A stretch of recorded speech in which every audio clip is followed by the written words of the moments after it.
it's just you for the first Hi, one. it's Mrs. Roughgarden and my son Ryan. And today we're going to do a read aloud called Ferdinand. Ryan's going to read half the book and I'm going to read the other half. Hope you enjoy. Ferdinand.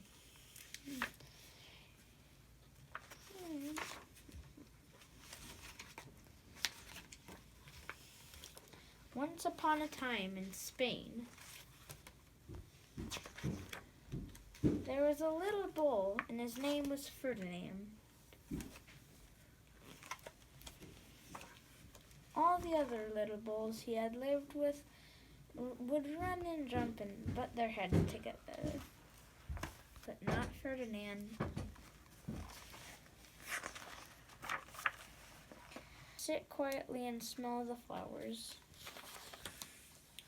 He had a favorite spot in the pasture under a cork tree.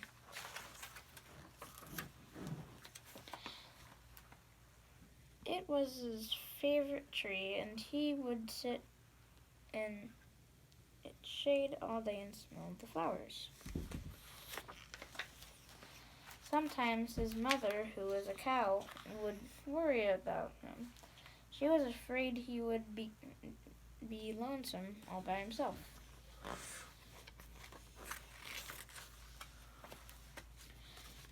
Why don't you run and play with the other bulls and skip and butt your head, she would say. But Ferdinand would shake his head. I like it better here where I can just sit quietly and smell the flowers.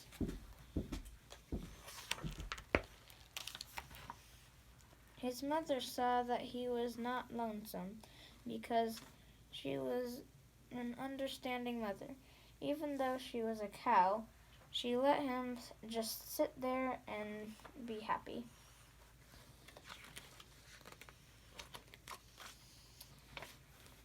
As the years went by, Ferdinand grew and grew until he was very big and strong.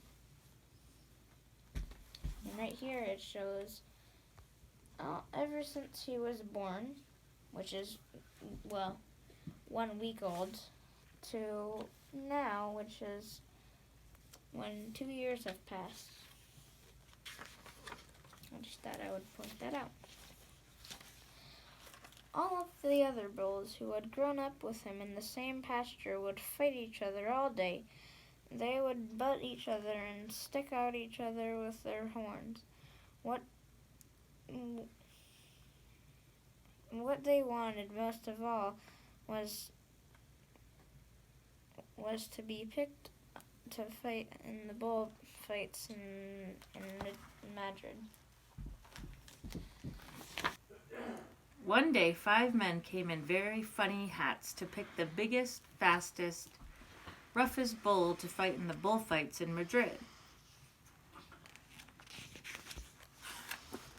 All the other bulls ran around snorting and butting, leaping and jumping, so the men would think that they were very, very, very strong and fierce and pick them. Ferdinand knew that they wouldn't pick him, and he didn't care, so he went out to his favorite cork tree to sit down. He didn't look where he was sitting, and instead of sitting on the nice cool grass in the shade, he sat on a bumblebee.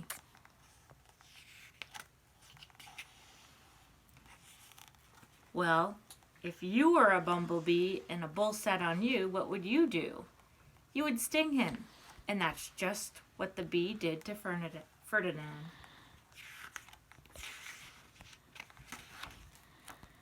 Wow, did it hurt! Ferdinand jumped up with a snort. He ran around puffing and snorting, butting and pawing the ground as if he were crazy. The 5 men saw him, and they all shouted with joy. Here was the largest and fiercest bull of all, just the one for the bullfights in Madrid. So they took him away for the bullfight in a cart. What a day it was. Flags were flying, bands were playing, and all the lovely ladies had flowers in their hair.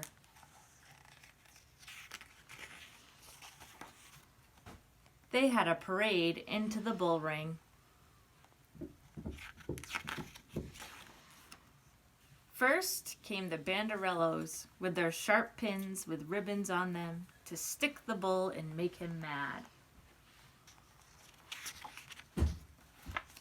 Next came the picadors, who rode skinny horses, and they had long spears to stick in the bull and make him madder.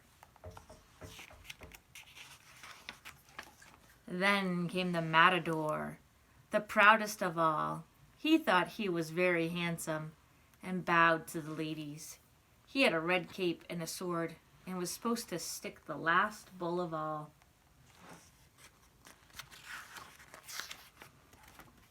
Then came the bull, and you know who that was, don't you? Ferdinand.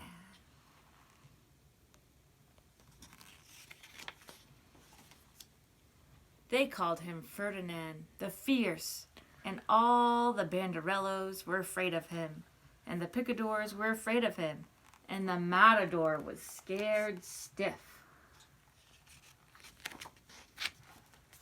Ferdinand ran to the middle of the ring, and everyone shouted and clapped because they thought he was going to fight fiercely and butt and snort and stick his horns around. But not Ferdinand.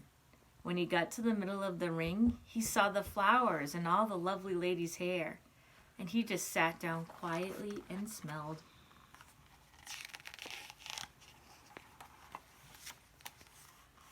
He wouldn't fight and be fierce no matter what they did.